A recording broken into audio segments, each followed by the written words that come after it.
So the media prematurely gave Donald Trump credit for bringing peace to the Middle East. And folks, I'm not here to be a pessimist, and I'm not here to downplay a good thing. I'm really not.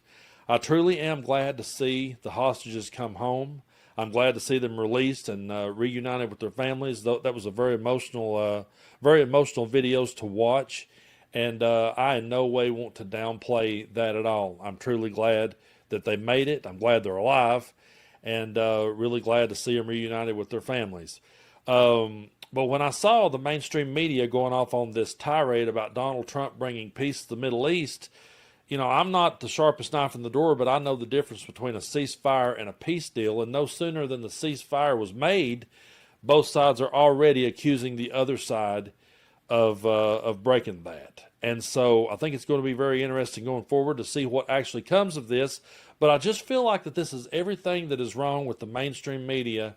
And to anyone out there who honestly thinks that the mainstream media is Donald Trump's enemy, that's all bullshit, okay? Donald Trump uses the mainstream media the same way that on wrestling you have the heel and the villain. They work together. A lot of them are really good friends behind the scenes. A lot of them sit and come up with the storylines and the angles, and they work it out way in advance before they get there, and then they put on the show for everybody else. And I really believe that that's the way it is with Donald Trump and the mainstream media. He calls them the fake news. He calls them his nemesis. He says they're all out to get him. But then they go out there and they just start prematurely saying, oh, he's brought peace to the Middle East, like he deserves all the credit in the world. And again, I'm not trying to downplay anything good that happened. I'm really not. But I do not trust Donald Trump and Benjamin Netanyahu. I don't trust anything that them two puts forward. I don't trust anything that them two says. So all I can say is that I hope it all works out in the end, but I have no faith whatsoever in Donald Trump and in Netanyahu. Now, Donald Trump is, I'm sure, going to be saying, oh, I need the Nobel Peace Prize for this moment. But again, I don't think you can have the Nobel Peace Prize when you're zip-tying children in your own country. When you have troops in the street, when you're shooting down boats in Venezuela, when you're sending troops all over the country, when you're relabeling the Department of Defense as the Department of War, I just don't see how you can then turn in the same breath and say that you deserve a peace prize. When you constantly refer to your political opponents as radical left lunatics, when you constantly try to accuse anyone of protesting as being a domestic terrorist, and when you're the first country to get put, this is the first time that we've ever been on a human rights watch list because of Donald Trump and his administration. Oh, and by the way, he's going to be sending 200 troops to Israel. So, again, I'm not trying to downplay anything, but I just don't really have a whole lot of faith in Donald Trump. And so I'm going to be reading you this article here from the Associated Press, and we'll go from there. But I do appreciate y'all so much for your support here on the channel. If you haven't already, be sure and hit that subscribe button as we cruise toward 1 million subscribers. But this is what the Associated Press is saying here. The U.S. is sending about 200 troops to Israel to help support and monitor the Gaza ceasefire deal. So, the United States is sending about 200 troops to Israel to help support and monitor the ceasefire deal in Gaza as part of a team that includes partner nations, non-governmental organizations, and private sector players, U.S. officials said Thursday. The officials who spoke on condition of anonymity to discuss details that were not authorized to release said U.S. Central Command is going to reestablish civil-military coordination center in Israel that will help facilitate and flow of humanitarian aid as well as logistical and security assistance in the territory racked by 2 years of war. The remarks provide some of the first details on how the ceasefire deal would be monitored by the U.S. and that the U.S. military would have a role in that effort. After Israel and Hamas agreed to a first phase of the Trump administration plan to halt fighting, a litany of questions remain on the next steps, including Hamas's disarmament, a withdrawal of Israeli forces from Gaza, and a future government in the territory. One of the officials said the new team will help monitor implementation of ceasefire agreement and the transition of civil government in Gaza. The coordination will be staffed by about 200 U.S. service members who have expertise in transportation, planning, security, logistics, and engineering, and the official who noted that no American troops will be sent into Gaza. Folks, I would like to talk to you about Chapter. Medicare is supposed to benefit seniors, but it can be so confusing. And with many agents chasing commissions instead of caring about folks, millions of seniors end up on plans that aren't right for them every year, paying too much or not getting the care that they need. And that's just wrong.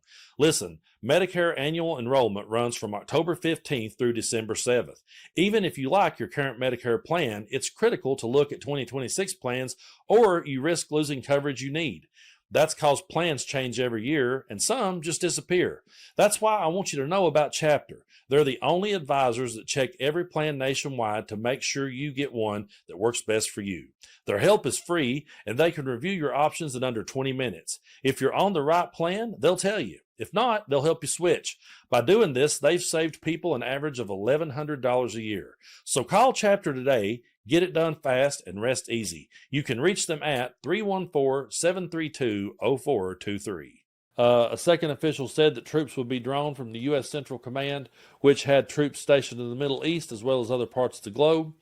That official added that the troops have already begun arriving and will continue to travel the region over the weekend to begin planning on the efforts and to establish the center. Two other senior U.S. officials who spoke to reporters on the condition because they were not authorized to publicly discuss internal deliberations offered more details about forces from other countries and what the U.S. troops would be doing. Now, members of the armed forces of Egypt, Qatar, Turkey, and the United States or United Arab Emirates are expected to be embedded with a team of 200 U.S. troops, according to officials.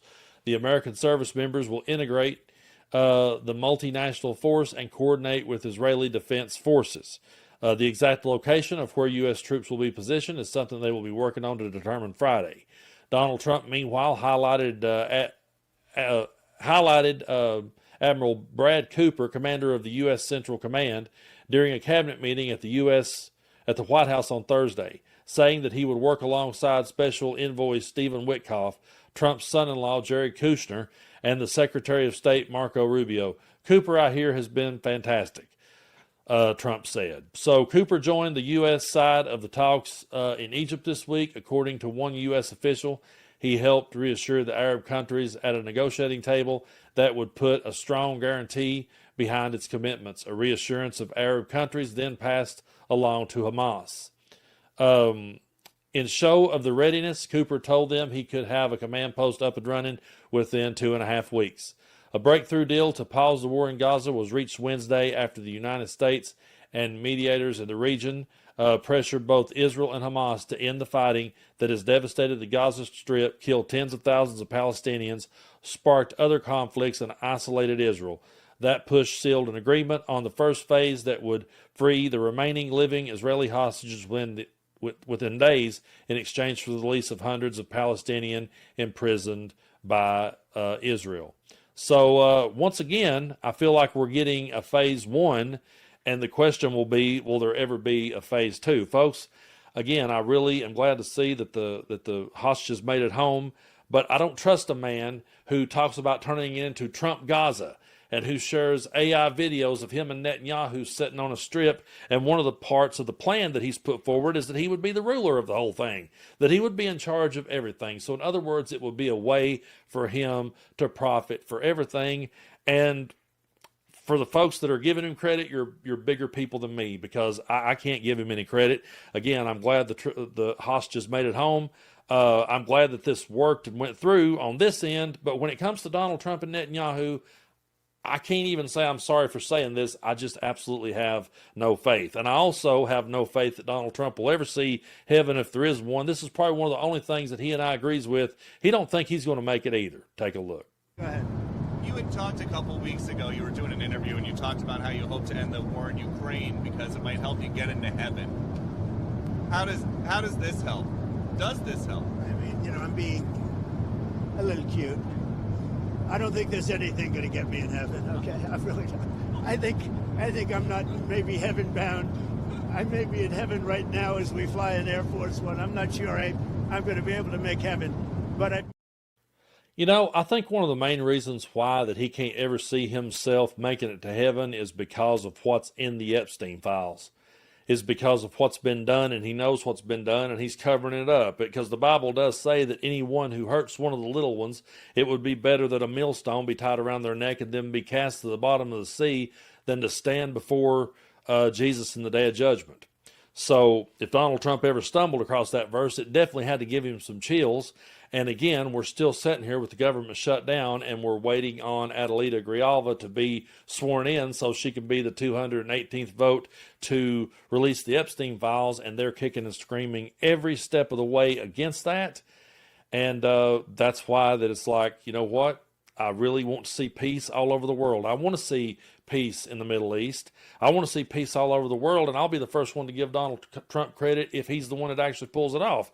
But I just can't have a whole lot of faith in any of this at the moment because we've seen so many times what has happened. When we get phase one from a Trump administration, we never get phase two. What we get is political theater, and I just take offense at that. I take offense at the political theater that's put out there and the mainstream media just going to bat and making this guy the hero in the story before the story is even complete. I just think it's very important that we stay focused and report things the way that they're really happening and not jumping the gun and saying, oh yeah, by the way, he brought peace and I give him a prize.